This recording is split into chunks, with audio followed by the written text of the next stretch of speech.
Let's talk about the Mileseey TNV30. Now, what is it? It's a thermal monocular that's reasonably compact, has a decent amount of features, and a pretty good sensor and reasonable resolution.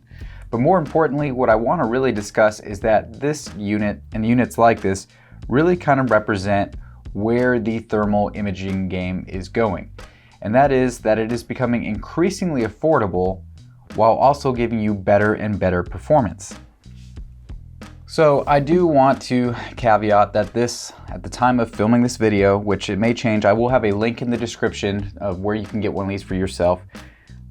At the time of this video, this is selling for around $1,500. And I want to say, I acknowledge that is not budget for a lot of people, but in the name of thermal imaging, that is reasonably budget oriented. Now this does have a 384 by 288 sensor, and it has a 50 Hertz refresh rate. So it's a more than capable unit that has specs that would have cost you several $1,000s only a few years ago.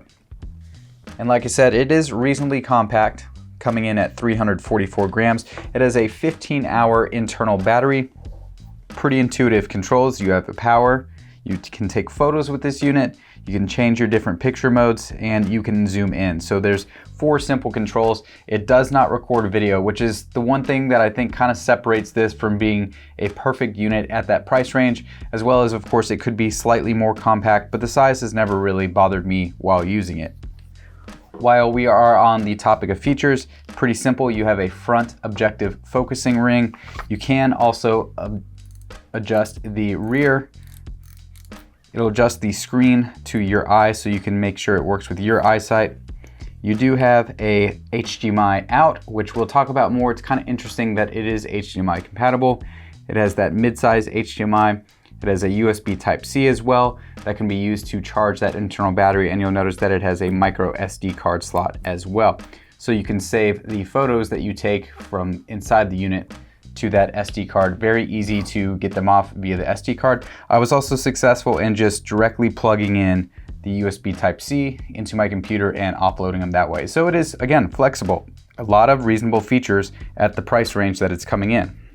You have a series of mounting points here that you can attach a rail-mounted laser rangefinder that is sold separately from Mileseey that I currently do not have, but you'll notice your 1/4-20 standard camera mounting points on the bottom. And what can you do with that? Well, they have things like this attachable field monitor. So you can quite literally add an external monitor should you not want to look through the rear eyepiece, and that's where that HDMI output that we talked about comes in quite handy. Now their field monitor, it's pretty simple. It's just 2 18650 batteries that go in the grip. So with those 2 18650 batteries that go inside that field monitor grip, you get a pretty good battery life on that as well. Their monitor does come with a dual battery charger. I believe it is in the ballpark of $200 extra if you want this whole setup. But of course, since you do have that HDMI signal, you could feel free to rig something similar if your heart desires. It is kind of neat that it has a HDMI output on this. Again, options are always nice. So needless to say, with this simple little field monitor attachment, it kind of makes an interesting user experience. So if you don't want to look at it through the eyepiece, in real time you can share with others what you might be looking at, and again, you can take internal pictures. Now, I wanted to share the experience as best I can, what you see on the field monitor, so I ended up recording the screen. I did try to export the HDMI into an HDMI recorder. Unfortunately, for whatever reason, my recorder did not want to play nicely with the video feed that this exports. Is that a common issue? Is it related to my recorder? I don't know, but unfortunately, the best I could do is record this screen for you with another camera. So we're gonna go ahead and take a look at things. I wanted to test the sensor and see how well it does. So when it comes to thermal devices in general, I'd like to do a number of things to vet how good the sensor's performance is. So first is going to be a dynamic range test, for lack of a better way to describe it. I'm trying to see how much data gets captured in hot and cold environments combined. So I have a bag of ice to the bottom right of my fireplace, and I am just recording that environment. Now you'll notice that there is still detail retained in the bag of ice, while also having details retained in the fairly warm brick. Unfortunately, but not unexpectedly, the data is being cropped in the extremely hot environment of the flame itself in the fire. Now, for practical use, I don't think you need to capture temperatures excess of 600 to 700 degrees Fahrenheit when you're gonna be using this for scanning and looking for animals, more than likely. So is it a deal breaker to me that we're cropping out some of the fire data? Absolutely not. I think it's actually pretty impressive how much data it was capturing in general when, again, we're talking something below freezing as well as warm and being heated by a literal fireplace.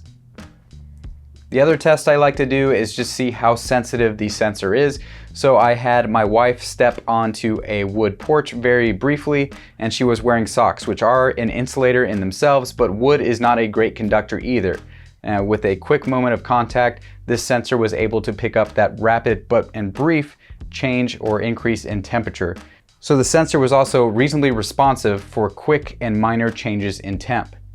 Now, lastly, the thing that is probably pretty important is going to be how far away can you actually see things. And they advertise a range of approximately 1,300 meters for this sensor, but I think that is a very conservative estimate, as I was able to see things and reasonably well, I might add, at almost a half mile away, and in some instances a full mile away. Now, am I saying that you would be able to identify things that far away? Absolutely not, but the sensor is still picking up data at extreme ranges and does a pretty good job, again, considering the price point.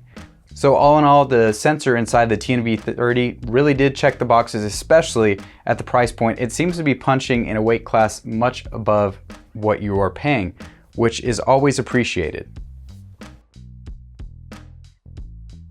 All in all, if you are trying to add thermal capabilities to your arsenal with the added ability of being able to take internal photos to kind of share and document what it was you were looking at, as well as the kind of unique capability of HDMI out, so you can connect it to various monitors, maybe get creative, mount this to a vehicle, feed it into your vehicle with the field monitor. I mean, sky's kind of the limit when you have an HDMI output, which is really, really nice.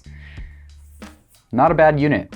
And again, what I'm excited about is this represents that the thermal technology, or thermal as a market, is getting better and better for your dollar. So I think this is a solid unit. I haven't had any single issues, hasn't died unexpectedly, hasn't frozen. It feels like it's built pretty well. So I think for the money, it's a good addition to your tool belt should you need something of this nature. So if I left any questions unanswered, as always guys, leave a comment below. I am more than happy to answer questions to the best of my ability, but I want to thank you for taking the time to stop by the channel, and as always, have a good one.